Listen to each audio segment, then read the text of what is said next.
अस्सलाम वालेकुम दोस्तों, गुड आफ्टरनून एंड नमस्ते and what ever you feel connected with जो भी जिस कम्युनिटी से आप बिलोंग करते हैं, सभी को मेरा सत्कार और नमस्कार। तो ये नया वीडियो है। यूपी टेट और सी टेट में आनुवांशिकता और वातावरण पर भी काफ़ी अच्छे काफ़ी ज़्यादा क्वेश्चन आते हैं और बहुत ही ज़्यादा इम्पॉर्टेंट टॉपिक है ये। इस बारे में भी बात करना ज़रूरी थी, इसीलिए मैंने इस वीडियो को आज कवर किया है। और आपको बताना चाहूँगा कि यूपी टेट में तो आनुवांशिकता और वातावरण पे बहुत ही ज़्यादा क्वेश्चन आते हैं, लेकिन सी टेट का क्या मामला है। सी टेट को अगर एक बार आपने समझ लिया तो आप ये समझ लीजिए कि आपको कभी कोई दिक्कत होने ही वाली नहीं है। आप एक बार सिर्फ समझ लेंगे, सी टेट समझने के बेस पे है। रटने वाली व्यवस्था किस में है? आपकी यूपी टेट में। यूपी टेट आपकी रटने वाली व्यवस्था है, लेकिन सी टेट आपकी समझने वाली एक तरीके की उनका कॉन्सेप्ट इतना अच्छा है कि अगर एक बार आपने सीडीपी सेक्शन को या मतलब पेडागोजी को अच्छी तरीके से समझ लिया तो आपको कभी सीटेट में तो मेरे अकॉर्डिंग कोई दिक्कत नहीं होने वाली। आप बिना पढ़े एक बार रिवाइज कर लेंगे, एक बार वीडियो देख लेंगे, एक बार समझ लेंगे, आप सीटेट में जो है अच्छे मार्क्स लाने के लिए जो है एक्वायर आप उसके एक्वायर मतलब उसके काबिल हो सकते हैं। लेकिन जो टेट का कॉन्सेप्ट है ना, ये थोड़ा सा मुझे नहीं अच्छा लगता।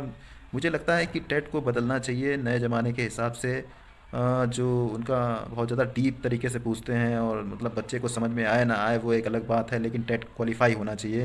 लेकिन सी टेट को पढ़ने के बाद ये चीज़ क्लियर हो जाती है कि मतलब एज अ फ्यूचर टीचर, मतलब एक बात कह रहा हूँ कि बच्चों को समझना ही तो ज़रूरी है ना। क्वालिफाइंग से क्या होता है, क्वालिफाई करने से क्या होगा? आप रद्दियाँ जमा करोगे डिग्रियों की, आप डिग्रियाँ जमा करोगे, तमाम रद्दियाँ जमा कर लोगे डिग्रियों की, क्या फ़ायदा है उनसे? जब तक आपको चीज़ें समझ में नहीं आती हैं, आप अपनी ज़िंदगी के प्रति अपनी शिक्षा को समाहित करके और अपने जीवन में उसका प्रभाव नहीं डाल पाते हैं या उससे अपने जीवन को बदल नहीं सकते हैं, तो ऐसी डिग्रियां मेरे समझ में सिर्फ़ और सिर्फ कागज़ की रद्दी हैं। सो वो तो बात अलग थी। खैर, हम आते हैं अपने टॉपिक पे। तो टॉपिक है आज का आपका, ये आनुवांशिकता के ऊपर टॉपिक है और बहुत ही इम्पोर्टेंट है।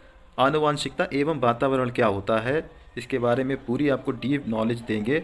आनुवांशिकता से तात्पर्य है कि जो गुण माँ और बाप से बच्चे के जीन में आते हैं, ठीक है, ये शारीरिक एवं मानसिक दोनों प्रकार से बच्चे को प्रभावित करते हैं।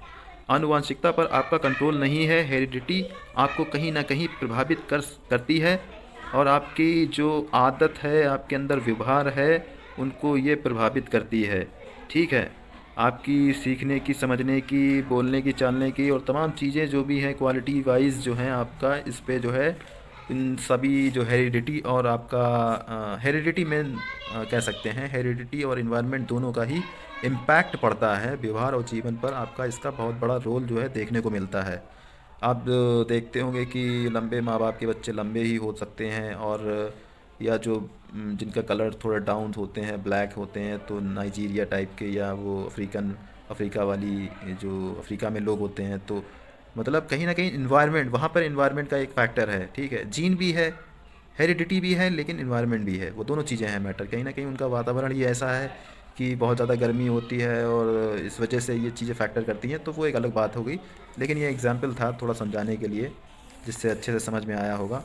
तो यहाँ पर बेसिकली बस चीज़ों को ये समझिए कि व्यवहार, आपकी क्वालिटी, आपके आपके रंग रूप, आपके बोलचाल, आपकी संस्कृति, ये सब चीज़ें जो है डिपेंड करती हैं।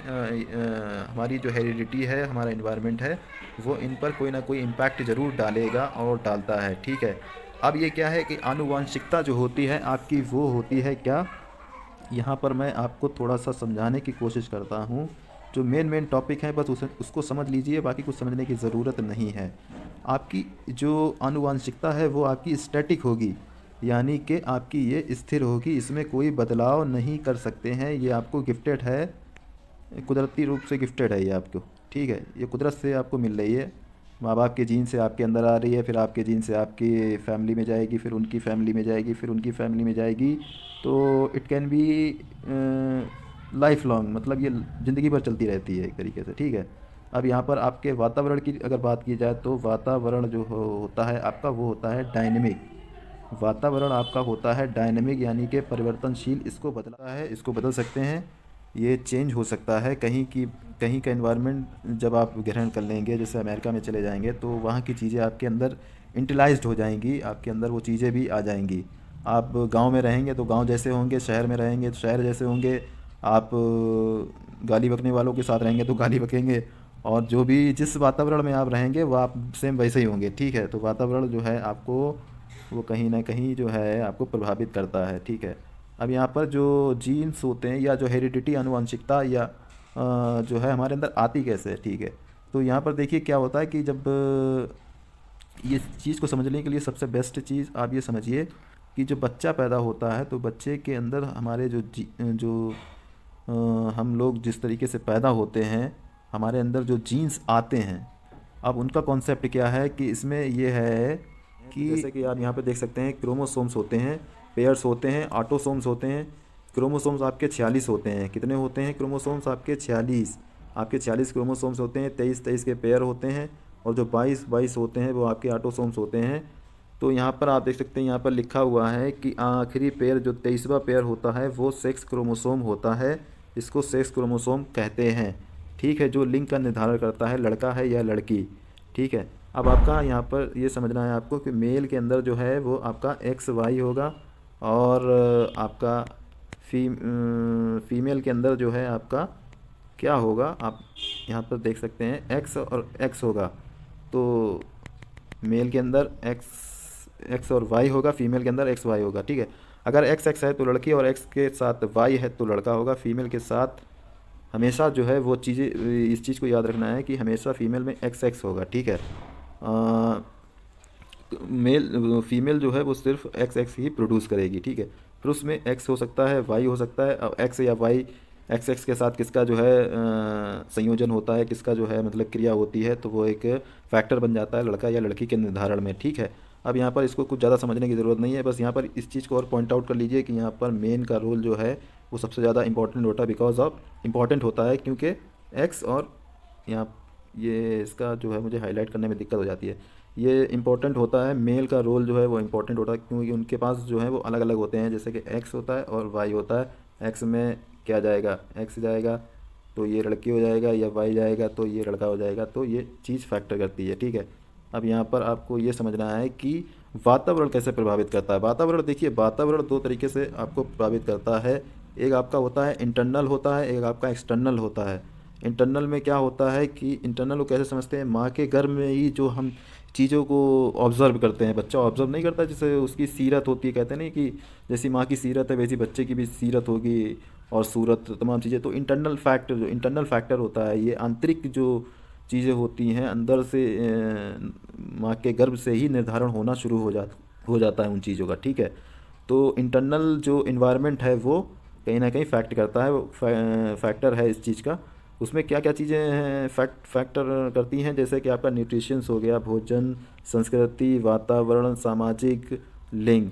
मतलब आप जो माँ है वो कौन सी सोसाइटी से है, कि मतलब उसकी जो है फैमिली बैकग्राउंड क्या है, वो कैसी दिखती है, क्या है उनकी संस्कृति, उनका बोलचाल, उनका रहने सहने का ढंग, उनका सोचने समझने का ढंग, या उनके अंदर जो जो जीन आए होंगे उनकी फैमिली के द्वारा, फिर वो जीन जो है वो आगे बढ़ाएंगी।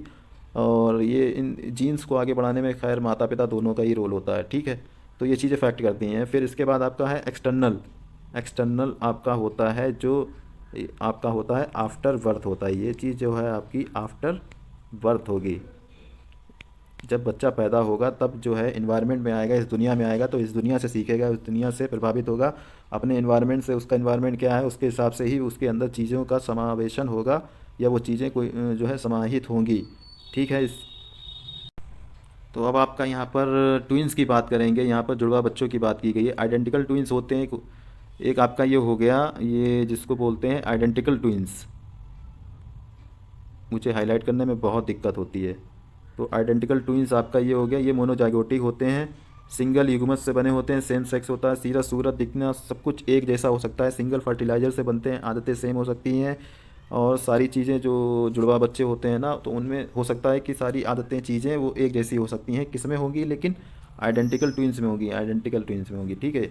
आइडेंटिकल ट्विंस में एक जैसी हो सकती हैं। और आपका होता है दूसरा, जो आपका होता है फ्रेटर्नल ट्विंस होता है। फ्रेटर्नल ट्विंस जो होता है वो आपका ये होता है, दो युग्मक से होते हैं, डी जाइगोटिक्स से बनते हैं, ठीक है। अलग अलग होते हैं, दोनों अलग अलग जाइगोट से बनते हैं, दिखने में भी अलग हो सकते हैं, सेम भी हो सकते हैं, अलग भी हो सकते हैं, सेम भी और अलग नहीं भी हो सकते हैं, ठीक है। लड़का लड़की हो सकते हैं जुड़वा बच्चे, जो है इसमें आपके जुड़वा बच्चे होंगे, लड़का भी हो सकता है, लड़का के साथ लड़की हो सकती है, लड़के के साथ लड़का भी हो सकता है। मतलब ये ज़रूरी नहीं है कि लड़की के साथ लड़की ही हो और लड़के लड़के के साथ लड़का ही हो। बस इसमें इतना ही समझना है और कुछ नहीं समझना है, ठीक है। तो आपका ये चीज़ कॉन्सेप्ट क्लियर हो गया। यहाँ पर आप जो है एक चीज़ और मैं बताना चाहूँगा, चीज़ें मेन रूप से आपको हाईलाइट करने की हैं वो यही हैं कि आपका स्ट्रक्चर, इमोशन, आपके सोचने समझने, आपके दिखने, आपके रंग रूप और तमाम चीज़ें इसमें फैक्टर करती हैं। बस मुझे और कुछ इसमें बताने की कोई ज़रूरत महसूस नहीं हो रही है। तो आपकी आंखों का रंग, भावनात्मक रूप, बालों का रंग, आपका स्वभाव, बॉडी स्ट्रक्चर, इमोशनल स्ट्रक्चर वगैरह वगैरह इसमें फैक्ट मतलब जो है उनका रोल रहता है, ठीक है। लेकिन यहाँ पर एक चीज़ आपको समझना होगी थोड़ी सी, बस थोड़ा सा ही बताना है उसके बारे में। वो क्या चीज़ है, यहाँ पर सिर्फ थोड़ा सा आपको दिमाग लगाना है। ये चीज़ आप देख रहे होंगे कि हेरिडिटी में कोई ऐसी बीमारी अगर नहीं है, मतलब अगर आपकी हेरिडिटी में कोई बीमारी नहीं है, जैसे आप पागल नहीं हैं, मेंटली रिटायर्ड नहीं हैं, या कोई ऐसी समस्या नहीं है जो आपको हेरिडिटी से गिफ्टेड हो, आपको आप बर्थ बाय बर्थ कोई ऐसी बीमारी में मुब्तला हो जिसमें जिससे कि आपको इन्वायरमेंट भी मिल जाए अगर ना, तो भी आपके अंदर फ़र्क ना आए। जैसे पागल लोग होते हैं, अगर मगर पागल हो गया कोई, बचपन से पागल है, तो फिर कोई भी इन्वायरमेंट उसको जो है उसमें उसको चेंज नहीं करेगा। तो मेंटली रिटायर्ड है तो वातावरण भी कुछ सुधार नहीं कर सकता। बाकी के मामलों में वातावरण का प्रभाव हमेशा रहता है, लेकिन डिसीज़ जो है वो इसमें काउंट नहीं होती है। जेनेटिक बीमारी के बावजूद वातावरण में कुछ प्रभाव पड़ सकता है। अब जैसे कि मान लीजिए कोई पागल है, लेकिन अगर उसे अच्छा इन्वायरमेंट दिया गया तो हो सकता है उसमें थोड़े बहुत कुछ चेंजेस आ जाएँ, कुछ मामूली शायद कुछ आ जाएँ, लेकिन ये बहुत ही कम होता है, रेयरली ऐसा होता है। कुल मिलाकर वातावरण और आनुवांशिकता दोनों ही आपस में को रिलेट हैं, रिलेटिव हैं, और दोनों ही हमारे वातावरण हमारे विकास पर, हमारे जीवन भर के विकास पर काफ़ी ज़्यादा प्रभाव डालते हैं।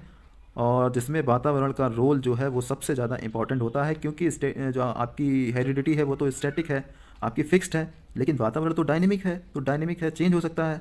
तो वातावरण का रोल इसलिए ज़्यादा इंपॉर्टेंट रहता है। तो ये वीडियो आपको कैसा लगा? उम्मीद है कि आनुवंशिकता और वातावरण के ऊपर ये जो मैंने पूरा टॉपिक कवर किया है, मुझे उम्मीद है आपको ये पूरी तरीके से समझ में आया होगा। अगर वीडियो के इस टॉपिक पर कोई भी आपका डाउट रह गया है या रह जाता है तो आप मुझे ज़रूर कमेंट करिएगा। इंशाल्लाह I will be responding on that as soon as possible. मैं उस पर तुरंत आपको जवाब दूंगा। और ये वीडियो जो है आपको काफ़ी अच्छी तरीके से समझ में आया होगा। मैंने पूरी कोशिश की है इस वीडियो को और इस कॉन्सेप्ट को आपको, इस वीडियो के थ्रू आपको कॉन्सेप्ट समझाने की। सो किसी वीडियो को लंबा ना करते हुए नए वीडियो में फिर नए टॉपिक के साथ आपसे मिलेंगे। और मैंने बहुत ही ज़्यादा टॉपिक कवर कर दिए हैं बुद्धि के ऊपर, और तमाम जो है इंपॉर्टेंट पॉइंट्स जो थे एग्ज़ाम के पॉइंट ऑफ व्यू से, तो उन सारी चीज़ों को ज़्यादातर कवर कर दिया है। और अगर आप कमेंट में बताएंगे कि कोई टॉपिक और रह गया है तो मैं उस पर भी वीडियो बनाऊंगा। सो मिलेंगे नेक्स्ट वीडियो में नए टॉपिक के साथ। तब तक के लिए आप अपना ख्याल रखिएगा और अच्छे से पढ़ते रहें और आगे बढ़ते रहें। अपना ख्याल रखिएगा। अल्लाह हाफिज़, टेक केयर, फ़ी अमान अल्लाह।